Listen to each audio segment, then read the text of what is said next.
주님을 축원합니다. 여러분 기쁜 소식을 들으십시오. 복음을 들으십시오. 여러분을 사랑하시는 하나님 아버지께서 있습니다. 하나님이 세상을 이처럼 사랑하사 독생자를 주셨으니 그는 저를 믿는 자마다 멸망치 않고 영생을 얻게 하신다 말씀하셨습니다. 세상에는 좋은 아버지를 가졌던 혹은 가지신 분들이 있습니다. 참 복입니다. 그러나 아버지라는 단어를 들으면 마음이 아프고 고통스러운 분들도 있습니다. 세상에는 좋은 어머니를 가졌던 혹은 좋은 어머니가 지금도 계신 분들이 있습니다. 참으로 복입니다. 그러나 어머니라는 단어를 들으면 마음이 아프고 쓰라린 분들도 있습니다. 그러나 여러분이 좋은 아버지, 좋은 어머니를 가졌던 그렇지 아니하던 상관없이 여러분과 저에게는 참으로 좋으신 하나님 아버지가 계심을 믿으시기를 주님의 이름으로 축원합니다. 그리고 그것이 알아지고 정말로 가슴 깊이 믿어지는 은혜가 있으시기를 주님의 이름으로 축원합니다. 그 하나님은 사랑이 충만하신 하나님이십니다.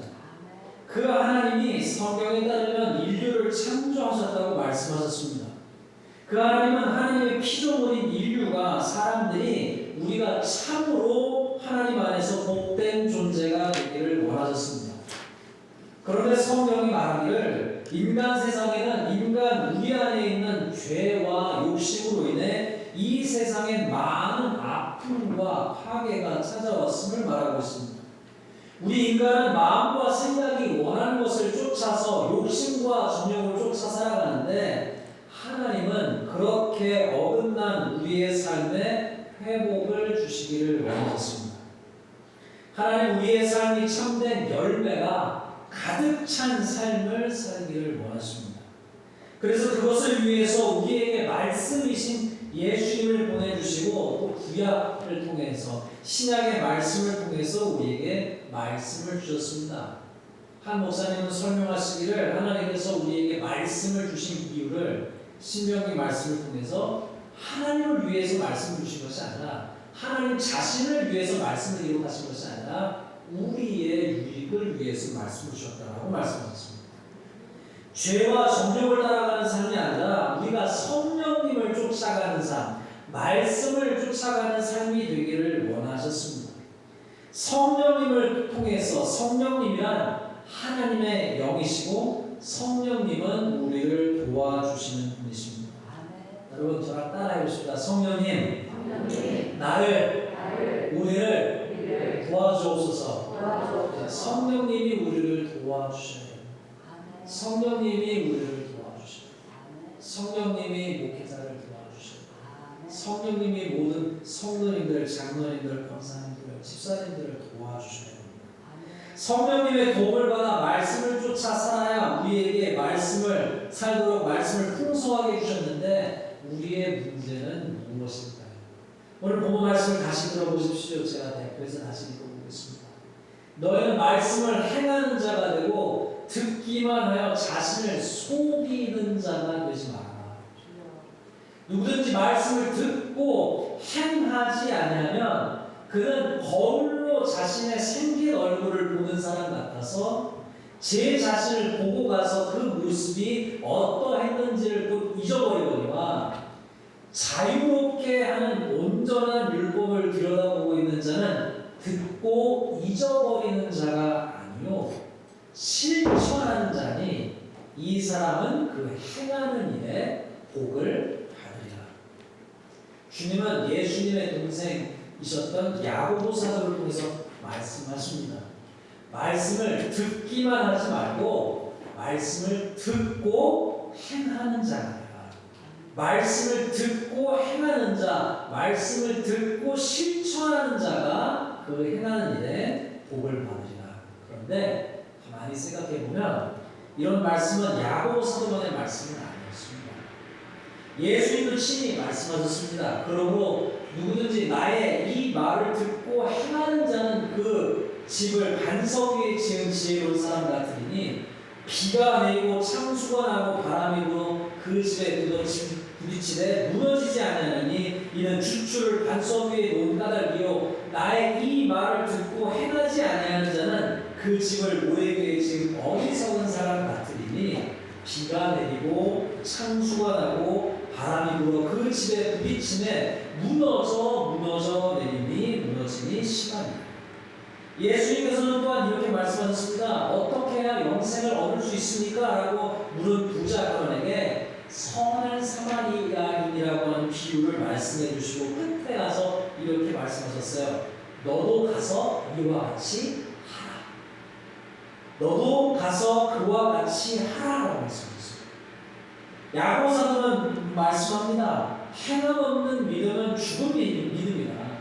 달리 말해 믿음이 살아있다면 그 믿음은 행함을 상충하는 믿음이어야 된다. 우리는 너무 좋은 시대에 살고 있습니다. 물론 이 좋은 시대가 주는 것을 못 누리는 지구의 형제자매들도 참 많이 있습니다. 우리는 배울 것이 많은 시대에 살고 있습니다.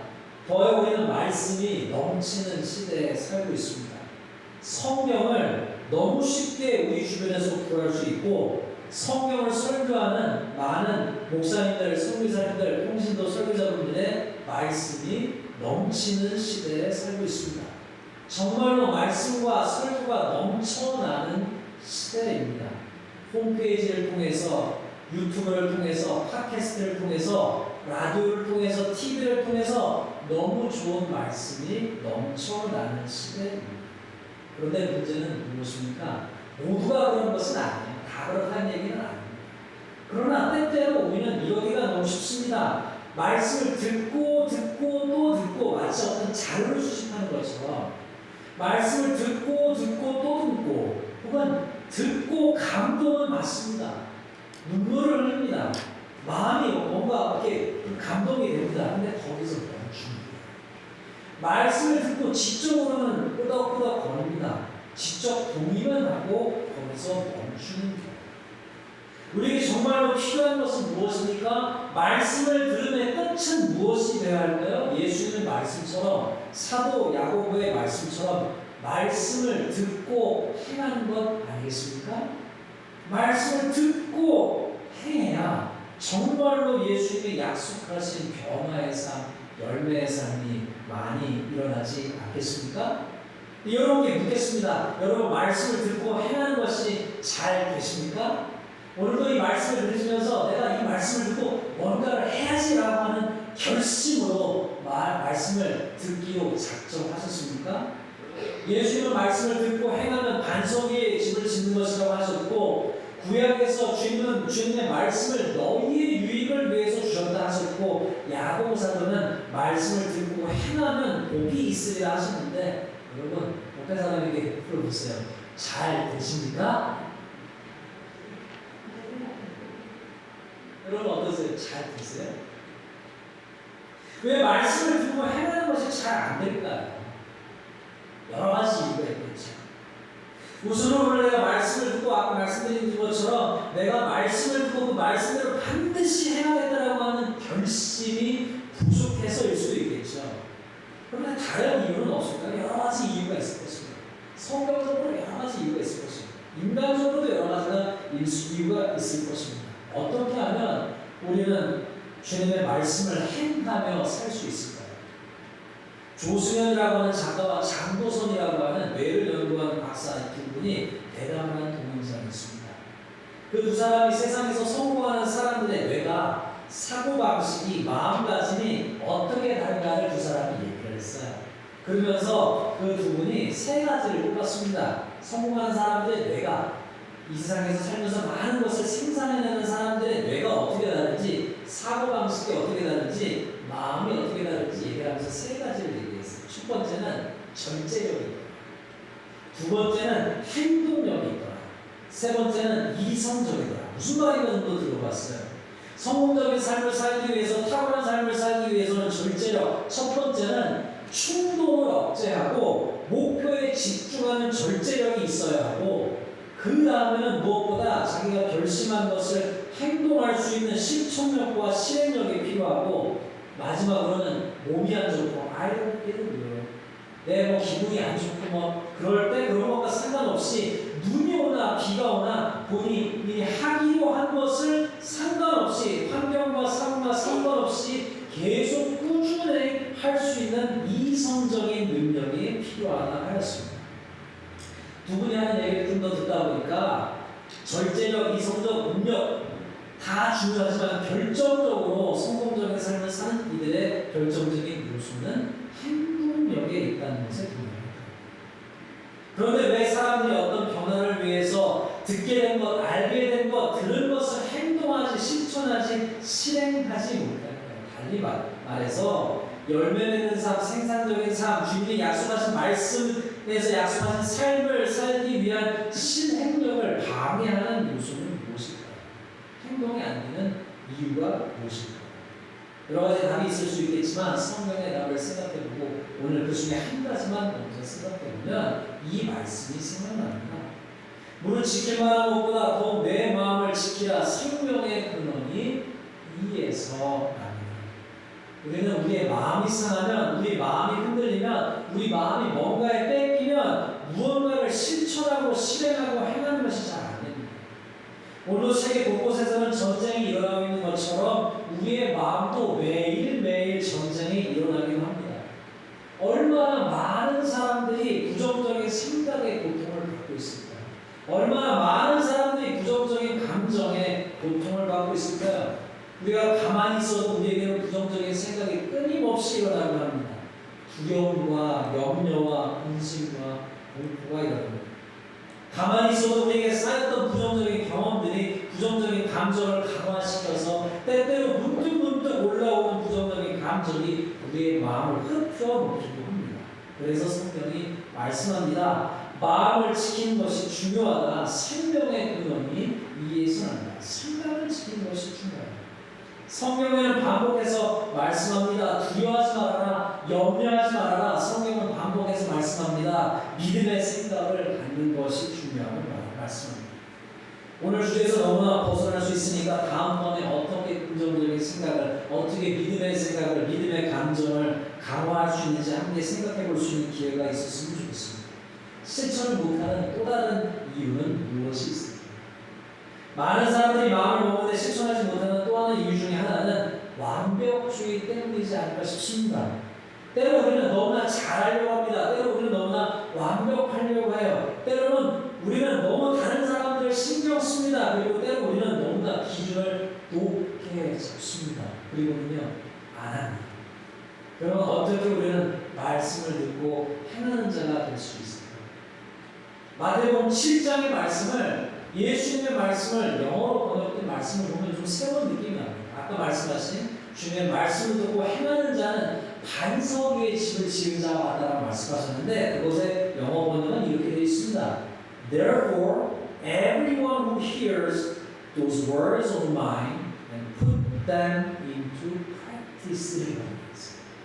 주님의 말씀을 듣고 행하는 자라고 하는 그 말씀을 영어 성경은 주님의 그 말씀을 듣고 연습하는 자는, 계속해서 연습하는 자는. 저는 이 말씀을 영어 번역에서 굉장히 인사이트가 생겼습니다. 말씀을 한번 해가지고 완벽한 것을 하는 것이 아니라 말씀을 듣고 처음부터 잘하는 사람이 어디 있어요? 악기를 연주하는 분이 오랜 수련을 통해서 우리 김집사님처럼 잘 치려면 처음부터 잘 치셨겠어요? 계속해서 연습하는 과정을 통해서 잘 치시게 되셨겠죠. 마찬가지로 예수의 말씀을 한 번 듣고 완벽하게 하는 것이 아니라 지속적으로 해봐라 라고 하는 말씀으로 되었습니다. 여러분 이 말씀 들으시면 누가 생각나십니까? 저는요, 예수님의 제자 중 수제자 사도 베드로가 생각납니다. 사도 베드로 한번 생각해 보십시오. 여러분 사도 베드로 생각하면 어떤 이미지가 떠오르십니까? 우등생 이미지, 완벽한 사람의 이미지가 떠오르십니까? 저는 완전히 반대입니다. 사도 베드로를 생각하면 좌충우돌하는 베드로가 떠오릅니다. 사도 베드로 하면 나서기를 좋아하는 베드로가 떠오릅니다. 사도 베드로를 생각하면 많이 앞서는 베드로가 떠오릅니다. 그러나 특별히 사도 베드로를 생각하면 오른편에 던지라 말씀하시면 오른편에 던지고 깊은 곳에 던져라 하시면 깊은 곳에 던지는 베드로가 생각납니다. 사도 베드로는 실수가 참 많았습니다. 그 주는 그리스도요 살아계신 하나님의 아들이라고 말씀하면서 주님께 칭찬받았습니다. 그런데 조금 있다가는 바로 뒤에 예수님이 말씀하셨을 때 고난을 예고하셨을 때 주님 하지 말라고 말씀하시다가 주님한테 크게 혼나는 사도 베드로를 사도 베드로는 참 실수가 많았습니다. 그러나 그럼에도 불구하고 베드로는 베드로가 되었습니다. 우리는 다른 사람들이 나를 어떻게 생각할까 해서 너무나 많이 신경을 쓰는데 베드로는 그런 거 없었습니다. 그냥 했습니다. 자주 실패했습니다. 그래도 다시 시도했습니다. 빨리 실패했습니다. 그래도 계속 시도했습니다. 나아갔습니다. 행동의 사람이었습니다. 주님의 말씀하시면 행하는 사람이었습니다. 여기에 키포인트가 있습니다. 1950년에 태어나 국립정신병원에서 한국의 국립정신병원에서 10년 동안 정신부석으로 일하시고 그의 신경정신과를 여셔서 원장으로 일하신 김혜남이라고 하는 의사 선생님이 있습니다. 그분이 생각이 너무나 많은 어른들을 위한 심리학이라는 책을 쓰셨고 한국에서는 30살이 심리학에 있다라고 하는 책으로 더 잘 알려져 있는 분이십니다. 근데 이분이 많은 사람들의 마음을 들어주고 치료와 회복을 위해서 일해온 의사인 분이 24년 전에 다른 사람의 병을 고쳐주다가 어느 날 파킨슨병에 걸린 자신이 발견하게 되었습니다.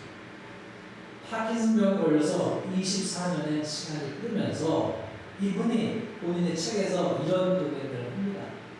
파킨슨병이 계속 진행 중이라 몸은 여러모로 불편해졌지만 그 덕분에 바꿀 수 없는 것들에 매달리는 대신 바꿀 수 있는 것에만 집중하며 살 수 있었고 그로 인해 제 삶은 더 행복해졌습니다. 그러니 용기를 내어 어디로든 한 발자국을 떼어보세요. 저는 몸의 균형을 잡기가 어려워 한 발자국을 떼고 그 다음 발을 뗄 때 조심해야 됩니다. 발을 잘못 디디면 균형을 잃고 넘어질 수도 있으니까요. 하지만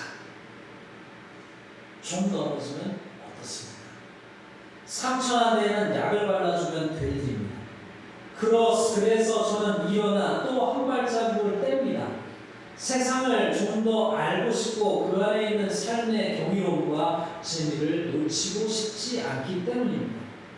후회되는 일이 없냐고요? 많습니다. 하지만 후회를 하느라 오늘을 망치고 싶지는 않습니다. 이분을 통해서 알게 된 시가 있습니다. 나린 스티어라고 하는 한 미국권의 분이 쓰신 시인데 시의 제목이 이렇습니다. 만일 내가 다시 산다면 만일 내가 인생을 다시 산다면 이번에는 용감히 더 많은 실수를 저지르리라. 느긋하고 유연하게 살리라. 그리고 더 바보처럼 살리라. 매사를 심각하게 생각하지 않을 것이며 더 많은 기회를 붙잡으리라. 더 많은 산을 오르고 더 많은 강을 헤엄치리라. 아이스크림은 더 많이 그리고 콩은 더 조금 먹으리라. 왜 그런지 모르겠어요. 어쩌면 실제로 더 많은 문제가 있을 수도 있겠지만 일어나지도 않을 걱정거리를 상상하지는 않으리라. 말씀으로 다시 돌아가 보십시오. 자유롭게 하는 온전한 율법을 들여다보고 있는 자는 듣고 잊어버리는 자가 아니요 실천하는 자니 이 사람은 그 행하는 일의 복을 받으리라. 말씀을 보면요 실천하는 자니라고 하는 그 말씀이 뭐라고 되어 있냐면 영어로는 doing으로 되어 있어요. 계속 하는 거예요. 아까 예수님의 말씀으로 하면 put them into practice 하는 거죠. 야고보 사도가 뭐라고 말하고 있습니까? 자유롭게 하는 온전한 율법을 들여다보고 있는 자는 실천하는 자니 실행하는 자니 행하는 일의 복을 받으리라. 어떻게 실천할 수 있을까요? 다 종합해서 보면 여러분 따라하십시다. 큰 소리로 따라하십시다. 큰 소리로 따라하세요. 작은 것부터 합시다. 자, 옆에 사람 보시고 주먹을 주시고 쉬운 것부터 합시다. 뭐냐? 하나님의 말씀을 들을 때 여러분 원수를 사랑하라. 이게 어떻게 돼요? 너무 어렵잖아요. 그 말씀부터 시작하지 마시고 하나님의 말씀을 내가 실천해야지, 실행해야지. 그래서 말씀의 유익을, 주님이 말씀하신 그 말씀의 유익을 내 삶에서 그 복을 경험해봐야지라고 할 때 너무 큰 말씀부터 시작하지 마시고 가장 작은 말씀, 가장 쉬운 말씀부터 시작해 보시라는 거예요. 성공에 있어서 굉장히 중요한 것 중에 하나가 작은 성공이 계속해서 쌓이는 것이라고 해요. 어른이 될수록 우리는 완벽주의적 사고방식 자꾸 생겨요. 어른이 될수록 언어를 배우기 힘든 이유가 다른 사람을 자꾸 응식해요. 그래서 실수를 안 하려고 해요. 왜요? 창피하니까. 여러분 사도 베드로를 본받으십시오. 사도 베드로가 어떻게 했어요? 계속 실수했어요. 계속 실수했어요. 실수했다는 얘기 뭐예요? 실행했다는 얘기예요. 계속 트라이했다는 얘기예요. 우리에게 필요한 정신이 뭐예요? 바로 그 사도 베드로의 정신이에요. 완벽주의를 타파하는 것 중에 하나가 바로 작은 것에서부터 시작하는 것입니다. 저는 한 사람의 신자요, 한 사람의 제자요, 여러분의 담임 목회자로서 우리 교회 성도님들이 주님이 약속하신 많은 열매가 맺히는 삶, 예수님이 말씀하신 열매 가득한 삶이 되시기를 소망합니다. 또한 우리 교회 안에 그런 증거들이 더 가득하길 원하고 또 원합니다. 그러기 위해서 무엇이 필요하겠습니까? 하나님의 말씀, 예수님의 말씀, 성경의 말씀들을 실행하고 실천하는 것 아니겠어요? 사랑하는 성도 여러분, 저를 포함해서 말씀을 듣기만 하는 자가 아니고 듣고 행하는 자가 됩시다. 저는 이런 운동이 우리 교회 안에서 일어납니다. 큰 것, 어려운 것, 위대한 것부터 시작하려고 하지 마시고 쉬운 것부터 해보십시다. 속회에서 모이시면요, 다른 얘기도 많이 하시고요. 속회가 끝날 때 꼭 하셨으면 좋겠는 게 내가 이 말씀부터 시작해 볼 거야. 여러분 한 분 한 분이 그렇게 결심하셨으면 좋겠어요. 그래서 속회인들 모일 때 말씀을 실천하고 제일 쉬운 것부터 해봤더니 내가 이걸 해봤더니 내 삶에서 이런 것이 경험이 되어졌어 라고 고백할 수 있는 우리가 되시기 바랍니다. 그러면서 아까 설교 제일 처음에 내가 응원할게 라고 하는 말씀을 한 이유가 뭐냐, 하나님의 말씀을 실행할 때 우리에게 필요한 것이 뭐냐, 응원해 주는 거예요. 응원해 주는 거예요. 계속 달려가. 마라톤을 할 때 중요한 게 뭐예요? 마라톤 할 때 함께 뛰는 사람들이 필요한 거예요. 그 분위기. 더워서 마라톤 할 때 그 옆에서 뭐예요? 사람들을 격려해주고 물을 쥐어주는 사람들이 필요한 거예요. 하나님께서 교회라고 하는, 속회라고 하는, 스몰그룹이라고 하는 것을 주신 이유가 무엇입니까? 함께 하나님의 말씀을 실천하기로 결단할 때, 어떻게 하나님의 말씀을 실천하기로 결심하고 실천했을 때 서로 격려하고 서로 나누고, 그래서 말씀의 실천의 역사가 더욱더 강화되는 신학의 우리가 필요한 것이죠. 저는 그 은혜가 우리 가운데 일어나기를 원합니다.